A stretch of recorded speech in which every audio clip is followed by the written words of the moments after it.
اعوذ باللہ من الشیطان الرجیم بسم اللہ الرحمن الرحیم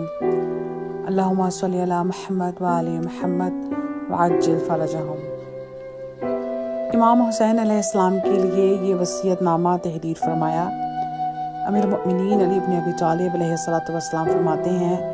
یہ وصیت ہے اس باپ کی جو فنا ہونے والا اور زمانہ کی چیرہ دستیوں کا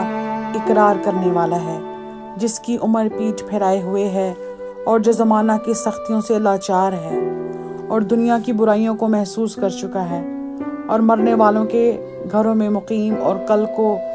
یہاں سے رخت سفر باندھ لینے والا ہے۔ اس بیٹے کے نام جو نہ ملنے والی بات کا آرزومند، جادہ عدم کا راہ سپار، بیماریوں کا ہدف زمانہ کے ہاتھ، گروی مصیبتوں کا نشانہ، دنیا کا پابند اور اس کی فریب کاریوں کا تاجر، موت کا قرضدار، اجل کا قیدی، غموں کا حلیف، حزن و ملال کا ساتھی، آفتوں میں مبتلا، نفس سے عاجز اور مرنے والوں کا جانشین ہے۔ بعدہ تمہیں معلوم ہونا چاہیے کہ میں نے دنیا کی روگردانی کی، زمانہ کی معاوری اور آخرت کی پیش قدمی سے جو حقیقت پہچانی ہے، وہ اس امر کے لیے کافی ہے کہ مجھے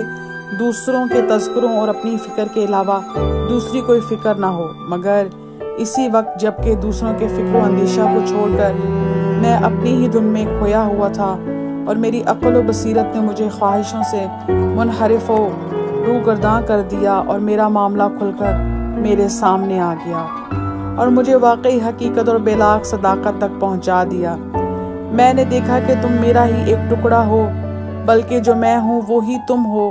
یہاں تک کہ اگر تم پر کوئی آفت آئے تو گویا مجھ پر آئی ہے،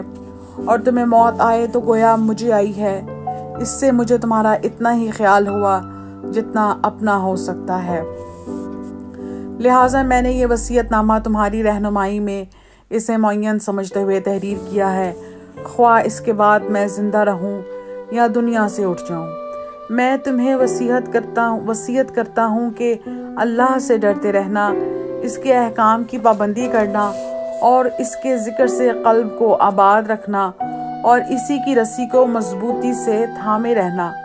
تمہارے اور اللہ کے درمیان جو رشتہ ہے، اس سے زیادہ مضبوط رشتہ ہو بھی کیا سکتا ہے، بشرط یہ کہ مضبوطی سے اسے تھامے رہو،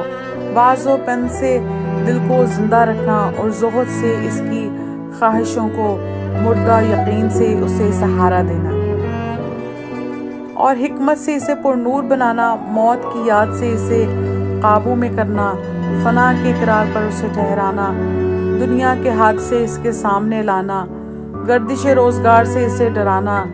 گزرے ہوں کے واقعات اس کے سامنے رکھنا، تمہارے پہلے والے لوگوں پر جو بیتی ہے اسے یاد دلانا، ان کے گھروں اور کھنڈروں میں چلنا پھرنا اور دیکھنا کہ انہوں نے کیا کچھ کیا، کہاں سے کوچ کیا، کہاں اترے اور کہاں ٹھہرے ہیں۔ دیکھو گے تو تمہیں صاف نظر آئے گا کہ وہ دوستوں سے منہ موڑ کر چل دیے ہیں اور پردیس کے گھر میں جا کر اترے ہیں، اور وہ وقت دور نہیں کہ تمہارا شمار بھی ان میں ہونے لگے۔ لہٰذا اپنی اصل منزل کا انتظام کرو اور اپنی آخرت کا دنیا سے سودا نہ کرو۔ جو چیز جانتے نہیں ہو اس کے متعلق بات نہ کرو، اور جس چیز کا تم سے تعلق نہیں ہے اس کے بارے میں زبان نہ ہلاؤ۔ جس راہ میں بھٹک جانے کا اندیشہ ہو اس راہ میں قدم نہ اٹھاؤ، کیونکہ بھٹکنے کی سرگردانیاں دیکھ کر قدم روک لینا خطرات موڑ لینے سے بہتر ہے۔ نیکی کی تلقین کرو تاکہ خود بھی اہل خیر میں سے ہو، ہاتھ اور زبان کے ذریعے نیکی کی تلقین کرو تاکہ خود بھی اہل خیر میں محسوب ہو،